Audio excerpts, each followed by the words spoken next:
Okay, here with Connor Baxter at the Turtle Bay Challenge. Is that what it's called or what? Yeah, Turtle Bay Challenge. Okay. So how was yesterday's distance race? Yeah, yesterday's distance race was pretty gnarly, really grueling. It's about 10-12 miles of just pure paddling. You know, I got offshore wind, flat water, so really test your ability in all different kinds of conditions, you know. But the beginning wasn't too bad, catching a few bumps, and then the more and more you got down, it just got harder and harder. But it's super fun, super hot, and glad that's over with. So the wind was not very good? Nah, the beginning was all right, but like towards sunset, Waimea area, it just started dying down and kind of switching offshore. So a lot of one-side paddling and just not really catching any bumps anymore, and just pure grind all the way down. So not like your fun kind of run? No. I don't compare anything to Maliko runs anyways, but yeah, it was a grind, but yeah, like I said, I'm glad that's over with, and today got the fun day. So how was it with Kai Lenny out there? You guys were up, and then you guys took a different path or something? It was very strange. I was actually really far in front battling with Andrew LaGreco, and I was more scared of him beating me than Kai. Kai was way back, and then Andrew and I were a little bit on the inside, and I guess the outside line, the current was going with Kai, and the current was going against us on the inside, and Kai just walked past us like nothing. And yeah, and just took that lead, and then pretty much it was over from there. Were the waves an issue at all? No, there's not much waves. I pretty much stuck inside all the way along, and didn't really have any cleanup sets come close to me, so I was stoked. So that's good. Yeah. A couple of days ago, it might have been a different start. Yeah, it would have been way different. We would have been way outside.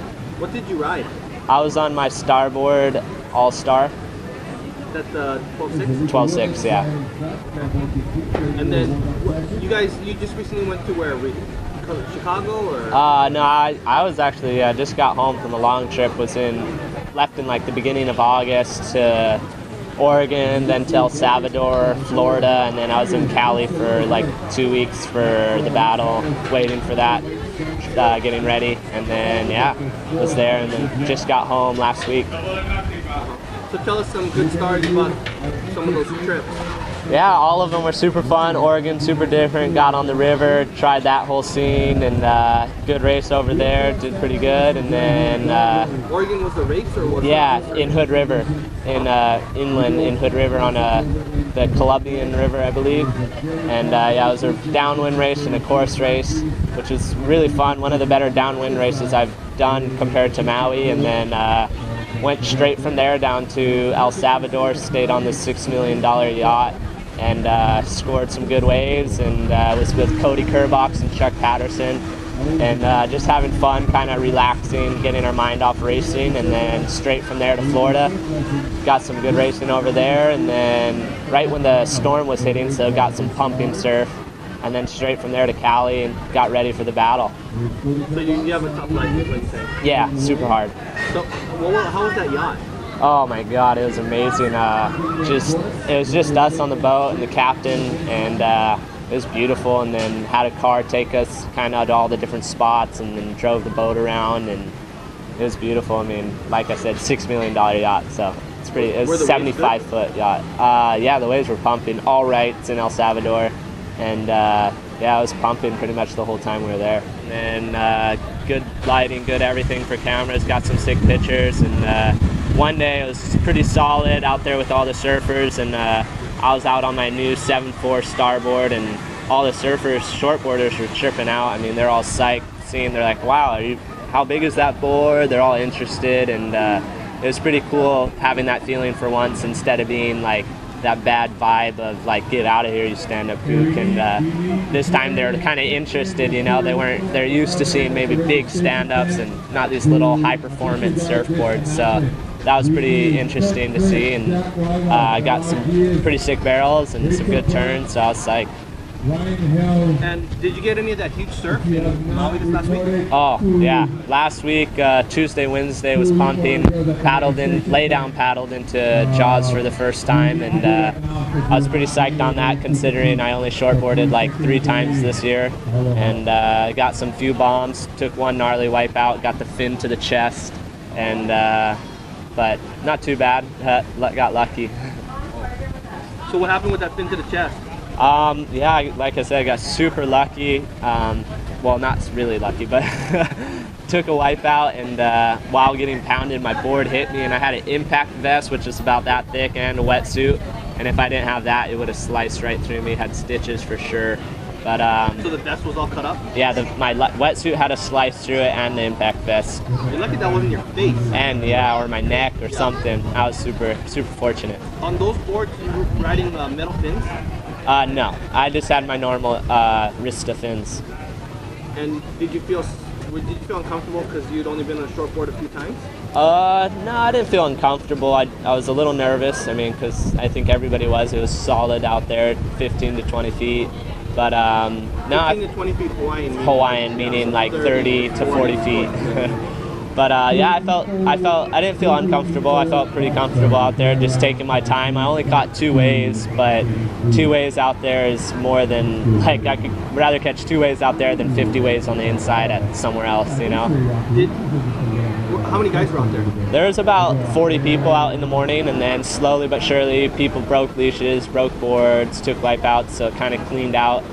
And I was one of the last guys to come in. It was me, Bruce Irons, and one other guy, Billy Kemper, and we were the last few people out there. And then, so you just paddle in between the towing guys, or no? If there's 1 or 2 lay down paddlers, you're not allowed to come out there with the skis at all. So yeah, it's last year and this winter, it's pretty much been all lay down out there. So it's pretty cool. Was David Wassel out there?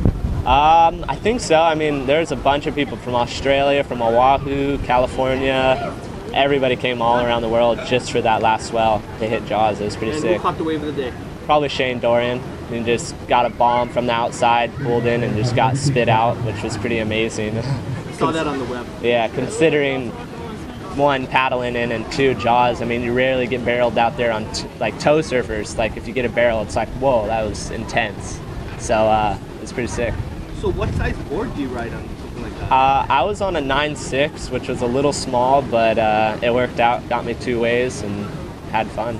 9.6, and how 9.6, and it was like pure gun shape from Kazuma, and pointed nose, pintail, and 21 inches wide, and a little thicker, so you can have a little volume to get into the wave, and yeah, it's sick and heavy.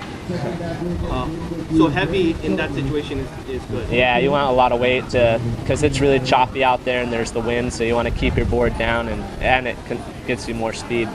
Wait, but you guys are using the leash still in that size wave? Yeah, still got the leash. I mean, sometimes it's good, sometimes it's bad. Sometimes you don't even want your board next to you, but like I got hit by it, so got wrapped up in the leash and got hit by my board. But if the leash wraps around, like, say, your neck or something, I mean, you're gonna have a problem, huh? No, it's definitely not the safest thing, but you don't want to catch one wave, wipe out, and lose your board like that, or if you're paddling out, lose your board right away. Because there's no ski. There's no skis, no. So that's your life support right there. Did you use that inflatable Dorian vest? Yeah, I had the inflatable vest out there, which helped so much. It was kind of hard to pull it while getting ragdolled all in every which way and direction, but once I pulled it, it was instantly up to the surface, so it was pretty sick. You pulled it? Yeah, I had to. Even though the thing was cut?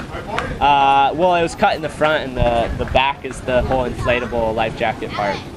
So what happened then? Tell me about that wave when you pulled it. Yeah, well, first off, it was a late takeoff. I was paddling out, and Bruce, I think, was going for it, and last second he missed it. I just whipped my board around, late drop, and being backside, it was kind of sketchy. Just full air drop in the barrel, and just well, it didn't go good. From the start, it wasn't good. It was a late takeoff, but I needed to catch one more wave. I was getting antsy. How do you make sure you get enough air when you get pounded like that? You know you're gonna get pounded? No, it's just one. I mean, it's hard to tell if you're gonna get pounded, but it's just, yeah, you take as big a breath as you can, you know, and hope for the best. And try to stay as calm as possible while you're underwater. Is it hard to grab that pull, that trigger? Yeah, I mean, it's like being in a supersized washer machine getting wished around in every single direction. So I was like getting wished, trying to find my, like pull myself together and like, okay, calm down, I gotta pull this, and okay. It's pretty sketchy, but it was fun. But once it goes, then yeah, once you pull it, you're pretty much up to the surface instantly. It's pretty sick. And then does it deflate back or no? Not automatically. You have to go on the jet ski and have someone unzip it and deflate it, and then you have to put a new CO2 in it. Oh, okay. Oh, so the jet skis can cruise in the channel? Yeah, the jet skis are in the channel taking pictures, and then there's maybe a few rescues just in case. But yeah, there's no one out towing now. Oh, okay.